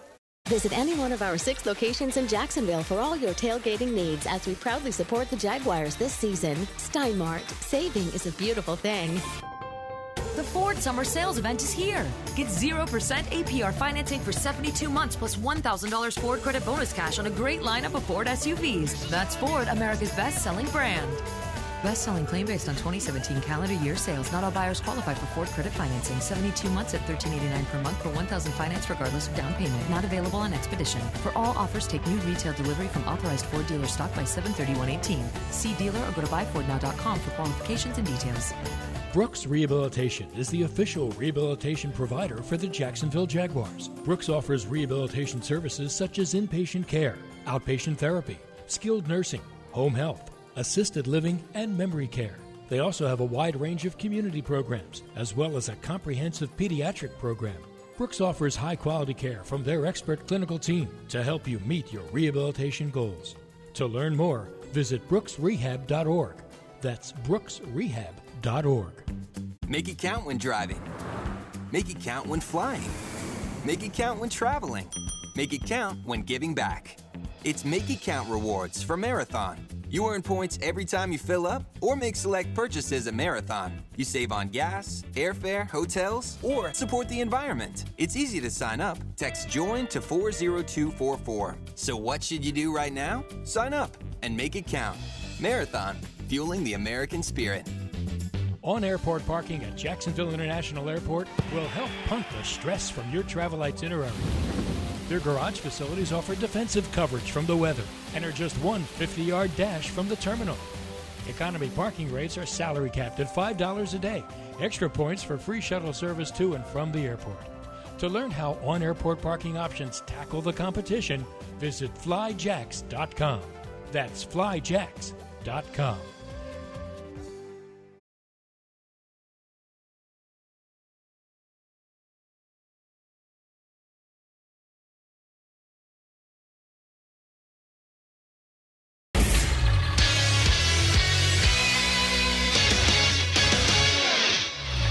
I'm Tony Smith with your 1010XL 92.5 FM local sports update. Week 1 of the NFL preseason kicking off tonight across the NFL, including tonight here in Jacksonville, where the Jaguars will host the New Orleans Saints. Elsewhere, the first and second overall selections in this year's draft will be making their debuts when the Cleveland Browns and Heisman Trophy winner Baker Mayfield take on the New York Giants and running back Saquon Barkley at 7 o'clock. The Jags' AFC South rivals will get their preseasons underway tonight as well, with the Tennessee Titans under first-year head coach Mike Vrabel heading to Lambeau to play the Packers at 7:30. The Houston Texans with a returning Deshaun Watson. We'll see how much he does or doesn't play. And a new-look secondary for the Texans, including former Jaguars cornerback Aaron Colvin, will be in Kansas City at 8:30 tonight, and Andrew Luck will be returning to the field after missing the entire 2017 season, as the Indianapolis Colts will be in Seattle at 10 o'clock. I'm Tony Smith. This has been your 1010XL local sports update. Who's in, who's out for the Jags tonight in Game 1 of the preseason? More of the Publix Tailgate Show. JP Shadrick and Mike Dempsey will let you know next.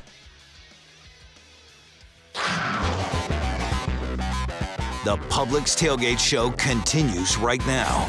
JP Shadrick, Mike Dempsey from the HannahNeilAutos.com studio at TIAA Bank Field. Preseason Week 1, the New Orleans Saints and the Jacksonville Jaguars, a 7 o'clock kickoff time.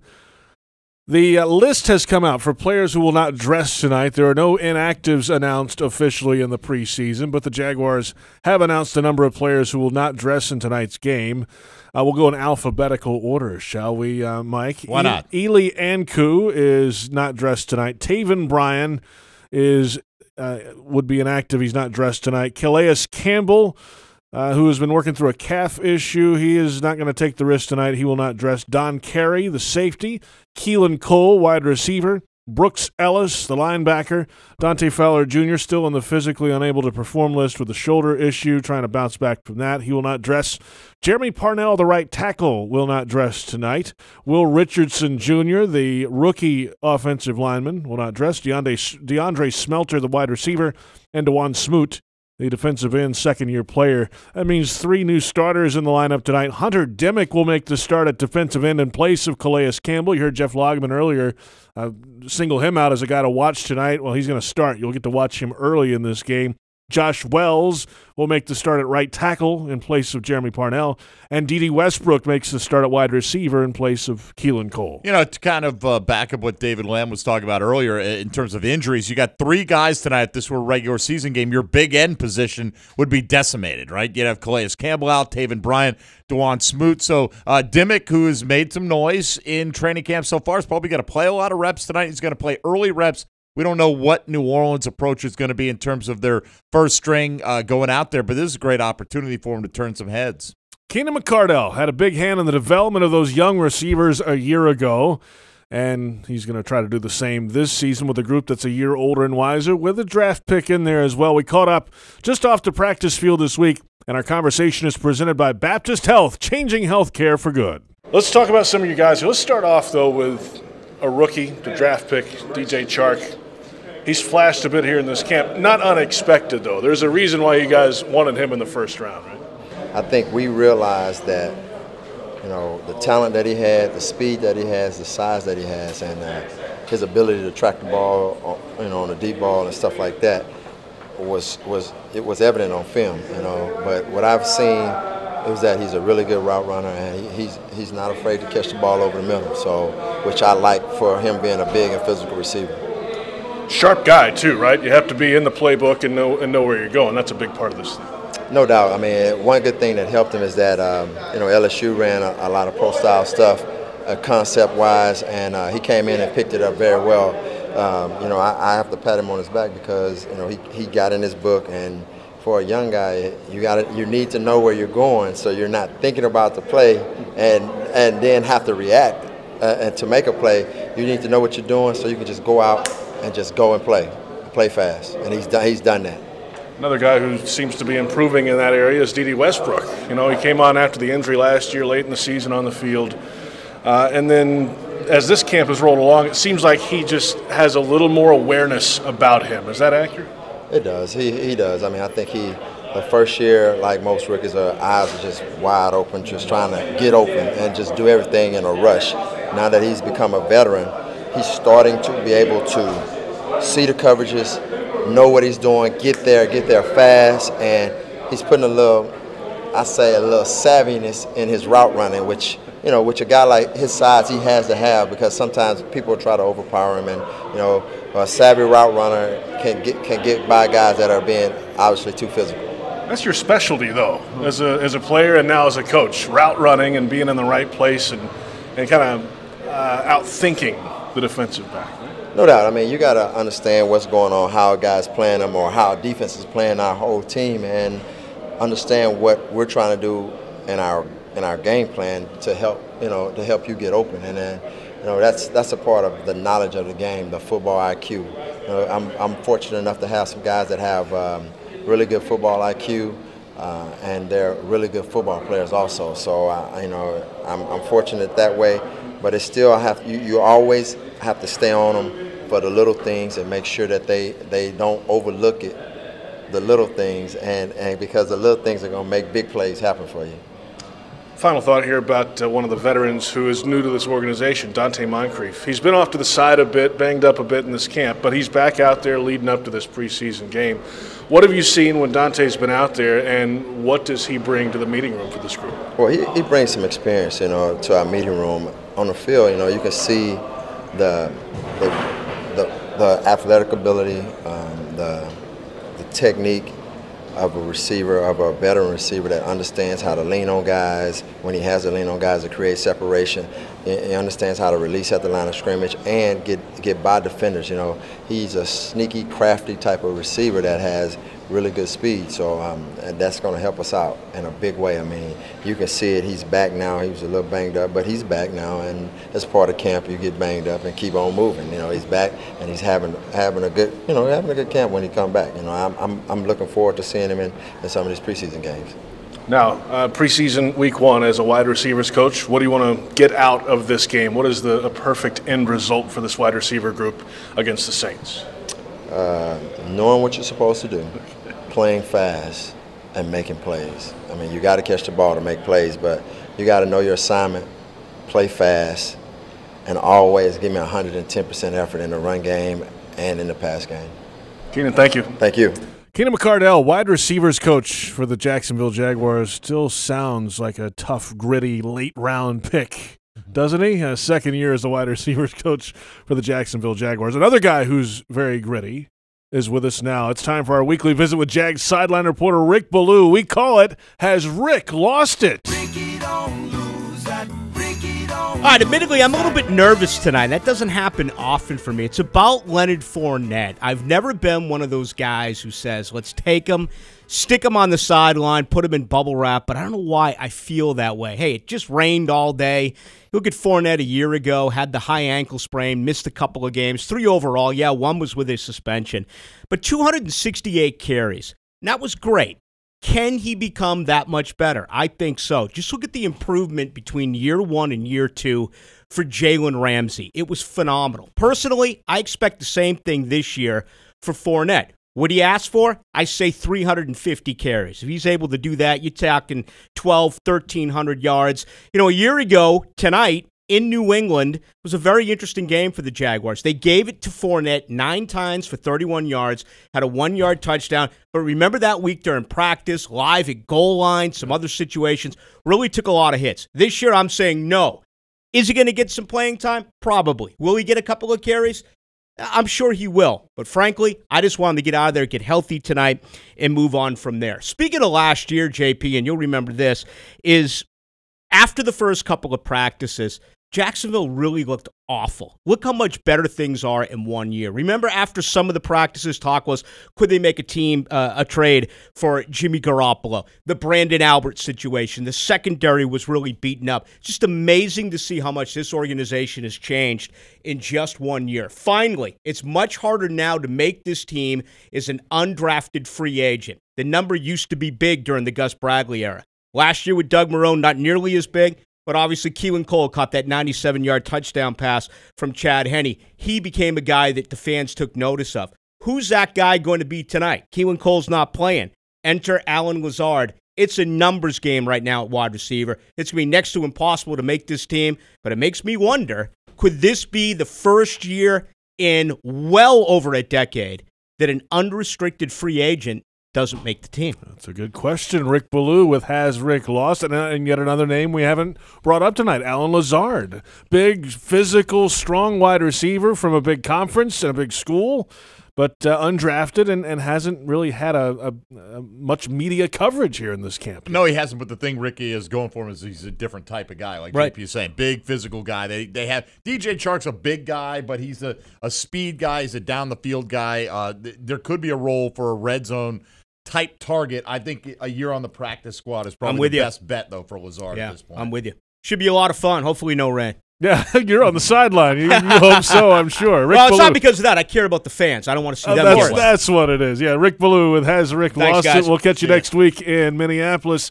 Coming up on the Publix Tailgate Show, a visit with the Ozone. Jaguars.com senior writer John Oehser joins us live in studio. Jeff Lageman and Tony Baselli come back for some final thoughts.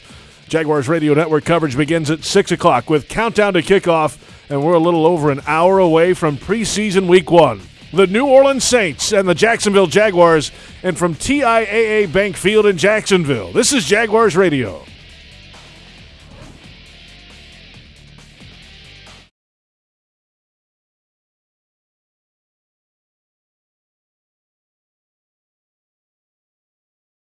It only takes a drop of water to cause someone to slip and fall, but it takes a lot more to prove that your injuries were the result of negligence. The store said the floor was dry. Our investigators learned that on the day of the accident, it had been raining. So the next time it rained, we went back. And guess what? Rainwater was dripping from the ceiling exactly where our client was injured. When you're in for the fight of your life, investigators with 30 years of experience is a good thing. Farah and Farah, Jacksonville. This is the Pepsi that gets you stuff. Crack one open, and you could get a Weber grill or an acoustic guitar. Because when you collect codes on specially marked Pepsi products, you'll get summer rewards from Pepsi Stuff. We'll even get you tickets to see Dierks Bentley. I like the sound of that. We do too, Dierks. Grab the Pepsi, enter the codes, get the stuff. Drink Pepsi, get stuff. Pepsi Stuff Rewards Program subject to official rules at PepsiStuff.com. Open to legal U.S. residents 18+. All rewards subject to availability and may have limited quantities while supplies last. At Papa John's, we like to say, better sausage, better beef, better bacon, better julienne cut Canadian bacon, better pepperoni. Papa John's. For a limited time, get a medium meats pizza made with 5 premium meats free of artificial flavors or fillers. Or our new barbecue meats pizza made with smoky Southern-style barbecue sauce for only $6.99 each. Better ingredients, better pizza. Papa John's. Prices and participation may vary. Taxes, tip, and delivery fee extra. Freak yeah, welcome to Jimmy John's. Freak yeah. Whoa, she's going to Slice Town on that lettuce. Freak yeah, she's a fresh lettuce freak. Slices it fresh every day at exactly 3/32 of an inch. Freak yeah. Wait, now she's carving meats? Freak yeah, she's also a meat freak. Slices are all natural meats by hand daily. Freak yeah. Freak, you gotta be kidding me. Freak, yeah. Also a bread freak. Makes bread fresh in-store every 4 hours. Freak, wow. Here's the best part. We're all lettuce, meat, and bread freaks here. Because that means better sandwiches for all. Double freak, wow. You guys are freaking my freak. Freaky fresh, freaky fast, Jimmy John's, freak yeah! Technology today is always changing, but one thing has remained consistent for the past decade in Jacksonville. CSI Tech is your partner for finding the top IT talent in Northeast Florida. Across the full spectrum of IT positions, CSI Tech can find the right fit for you. And with their award-winning people, done right philosophy, you can feel confident in the results. Call CSI Tech at 800-582-0828 or go to peopledoneright.com and partner with CSI Tech, part of the CSI companies and proud partner of your Jacksonville Jaguars. Jags fans, looking to buy a home or refinance your mortgage? Reap the rewards of going with TIAA Bank, the official bank of your Jacksonville Jaguars. Competitive rates, a range of lending options, and unbeatable service are just some of what sets us apart on the playing field. Connect with a TIAA Bank mortgage expert today by visiting them online at TIAABank.com/lending team. TIAA Bank is a division of TIAA, FSB, Equal Housing Lender.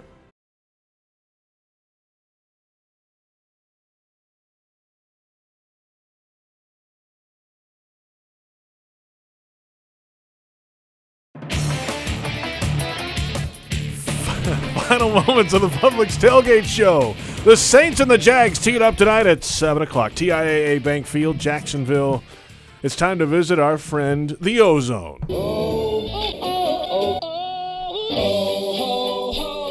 The Ozone. Jaguars.com senior writer John Ozier joins us here in studio. Here we go, preseason week 1. I feel like we just did this the other day on Jaguars.com on the happy hour because we did. thing. That's because we did. So let's just regurgitate that. Just play it back. Just roll the tape. Roll tape. No, it's fun, man. Preseason week 1, stadium's starting to fill up. The weather hopefully is going to clear off. It sounds like it will for the 7 o'clock kick tonight. The Saints wearing another jersey are in finally after a couple of weeks of camp, and all that excitement of the offseason is finally here a little bit. Yes. Yes, it is. I'm excited. What are you most looking forward to tonight? What do you want to see at the end of tonight? I think the wide receiver position is the one. If you're digging deep into Football 101, what do you want to see? I think we know what the 5 guys are at that spot, but I'm interested to see how good does DJ Chark look. Keelan Cole's not playing. Dede Westbrook's going to start. So you want to see that. And there's 3 or 4 guys after that top 5 that I think are going to play a lot in the second, third, fourth quarter. And one of those guys I think is going to make the team. So if you're watching that, you're also watching Leon Jacobs on the strong side of linebacker.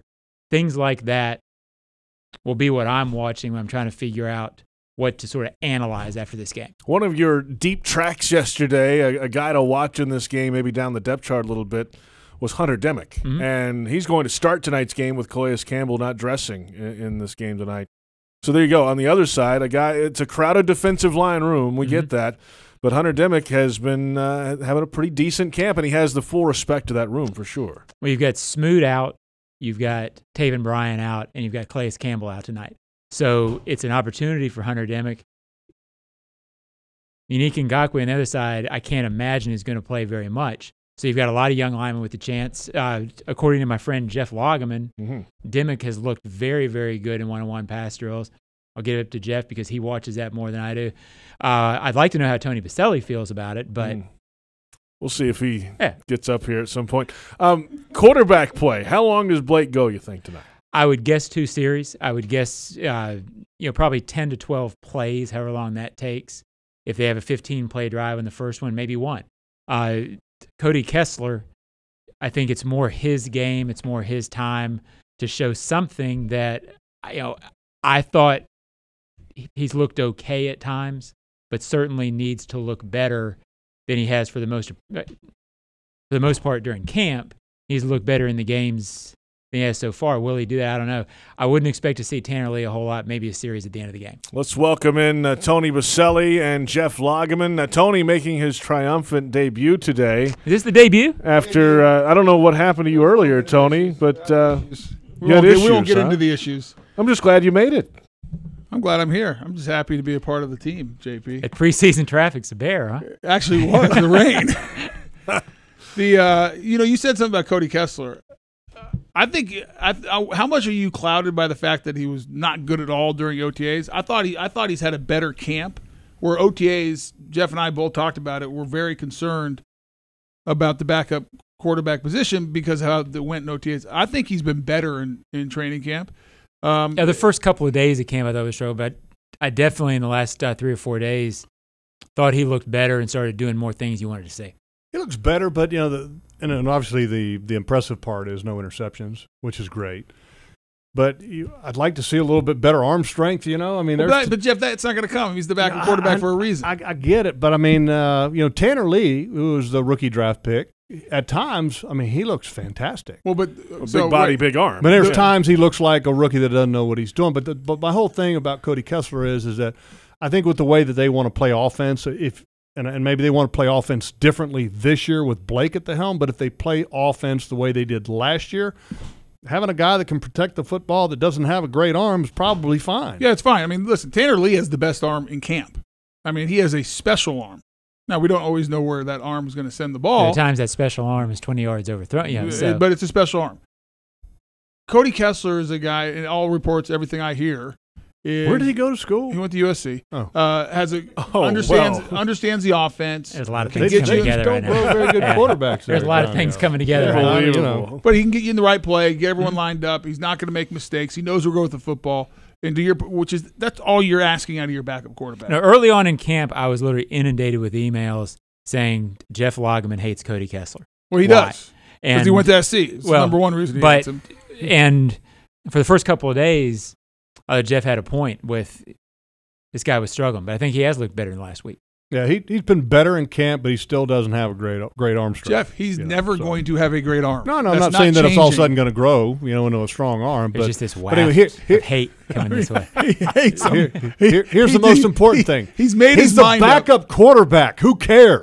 Well, today we care because it's the first preseason game. We'll be talking about I'm just saying, to the regular season, it's inconsequential. I would actually say I think Blake gets the first half of the first quarter. Right. To get those 10 plays or so. And I think it might be the rest of the way with Cody, a series or two at the end, maybe, for Tanner Lee. I think usually that third guy, though, is just you give him one series and hope he doesn't mess up, really look bad and have to be an issue. Well, and here's the other thing you hope. You hope he doesn't look really good. Oh, I disagree with that. I'm just seriously, because, I mean, like a guy like Tanner Lee, okay, if all of a sudden he comes out and he looks good.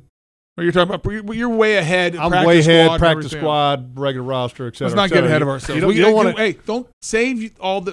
It's a long preseason still. Save your stuff. Well, I mean, save some ammo for later. We're talking about him playing in the fourth quarter. You want him to look okay. Jeff, sprinting out of the gate. Jeff, that's don't pull a hammy. That's careful. Preseason game 4 when we have nothing else but to talk about who's on the practice squad. We can do it again. Yeah. A lot of defensive linemen down tonight, not dressing. A couple of offensive linemen, Jeremy Parnell and Will Richardson Jr. Not dressing tonight either. So we're going to get down the depth chart a little bit there right out of the gate tonight on both sides. My guy to watch, Hunter Dimmick. There he is. Okay, I kind of had a little bit inside information as to why I picked him. But I think the disappointing thing for me is DeJuan Smoot is not going to play. A guy that clearly needs the reps, needs to compete if he wants to make this football team on 53 now, okay, because the scholarship year is over, okay. Now you've got Taven Bryan, another draft pick who's a first-round pick coming in, plays the strong side end. That's where DeJuan Smoot plays at. And the production for DeJuan Smoot hasn't been where it needs to be, and now he's hurt again. Not a good thing for DeJuan Smoot. Heavy diet of Tim Cook tonight, you think? I have no idea. Yeah, I mean, but that's the point. I mean, you start getting down. It'll be interesting to see because you talk about 2 right tackles out on the offensive side. You talk about 3 strong side ends out, and so we're going to get some depth. We're going to get down the roster. Guys get significant time with ones. Demick, he's not going to be on the ones on any other time if any of those guys are healthy. Can he play the strong side end, Jeff? Who? Demick. Yeah. Oh, yeah, he's a big, strong kid. I mean, he's a powerful kid. He can play many places. But I want to go back because, John, you mentioned the name Tim Cook. Mm-hmm. There's a lot of people that don't know who Tim Cook is and what position he plays. I mean, he's a running back. Right. But here's the thing that I would like to ask you or anybody that's sitting at this table. What do we know about Tim Cook? I know he's probably going to be the 4th running back in the state. No. Okay. What did he do in college? He bounced around a bit. He was all over the place. Yeah, he was all over the place. How many carries did he have in college? So to Jeff's point, he was at Oregon State. Yeah. He had like 2 carries his whole senior year. He was at 2 different junior colleges before that, so he bounced around a lot. That's my point. He was a workout warrior. I mean, put up great numbers, looks the part, acts the part with no pads on, but has 0 reps. But looks like he can be that banger that Chris Ivory could have been at times last year. I think I'll just say this about the fourth tailback. It might not be on the roster too. Let's not. I mean, that's also a position that. Well, wait a minute. You're getting too far ahead. Unless that's fourth preseason game material stuff there. Let's slow down there. That's stuff we could have covered earlier in the show. Oh, that's right. Yeah, but Tony segment. just finally showed up, so we finally got it in now. That's great. Tony. Thank you. Tony Baselli, proud of the Jaguars. He's just got to take it. But look, can we go back because you brought it up about hurry. The Parnell and Richardson both being out. I'm not worried about Parnell. I think it's a missed opportunity for Will Richardson. Yeah, I mean, because Parnell's out. You know, he wouldn't have started. Pales is probably going to get the start. But it would have been nice to see him play. I thought he started well in camp. I think he's tapered off a little bit. Maybe it's the injuries. He needs to get out there. He needs to get healthy. Well, Josh Wells gets to start at right tackle. Yeah, he'll start at right tackle. Right. Josh Wells, who's going to be fighting for that swing tackle position. It's a great opportunity for him. All right, Pales. Tony Baselli, Jeff Flogman, have a great call. Osh will look for your writing throughout the night. And a great night too, JP. Yes, you will. I don't think he really cares if you have a good night. No, it's apparent. The Publix Tailgate Show in the books. When we come back, the Jaguars Radio Network coverage begins with countdown to kickoff. CBS Sports senior writer Pete Prisco, pride of the Jaguars running back Fred Taylor, and the final word with head coach Doug Marrone. We're an hour away from the Saints and the Jags, and this is Jaguars Radio.